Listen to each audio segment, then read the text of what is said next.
Extension timing is an extremely important part of playing arpeggios on the classical guitar.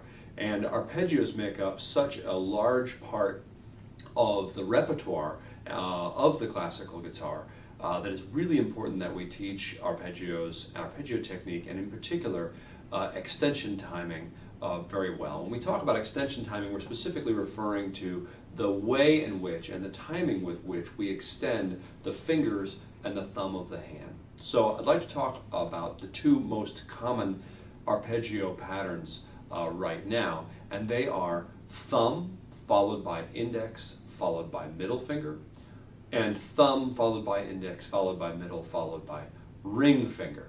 So both actually quite similar in the way that they are constructed. The idea is that in order to play an arpeggio where you're playing a thumb followed by index followed by middle in rapid succession, we have to be getting one thing ready while the other thing is going. And for our purposes, we can think about it like we have a thumb team and we have a fingers team. So I'll play a PIM, that is thumb, index, middle, arpeggio, briefly so you can see what I'm talking about, and then we'll talk a little bit more about the nuts and bolts of the extension timing. Here's a PIM arpeggio.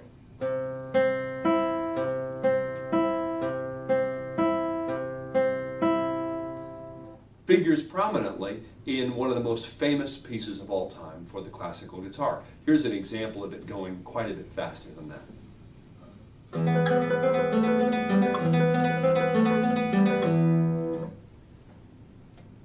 The technique is identical in both of those two examples. The first is just slower and the second is faster, but it is thumb followed by index followed by middle finger. And here are the nuts and bolts. So we'll start with the thumb on string number 5, the index finger on string number 2, and the middle finger on string number 1 for our PIM arpeggio. First I play the thumb, then I play the index finger while the thumb is still in the air. And then when my middle finger plays, my M finger plays, I will return my thumb. When I play my thumb, I'll return both of the index and the middle fingers together. I'll play my index, then I'll play my middle finger, and I'll return my thumb at the same time. And when I play my thumb, I'll place both of them together.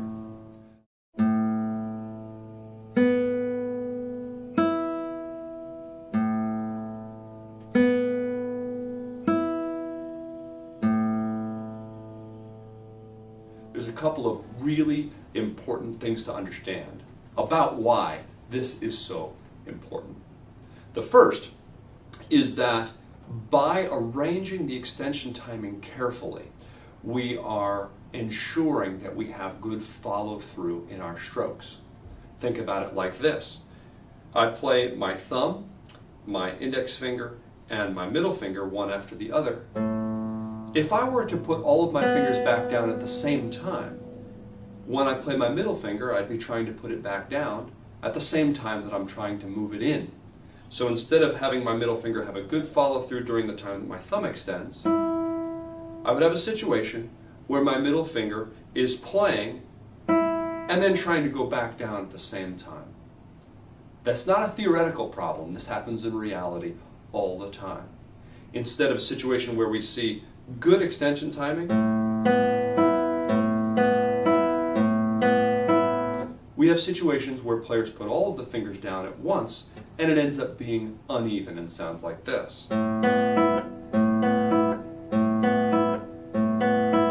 If you hear something like that happening in your students' performances, it's almost always a result of a problem with their extension timing.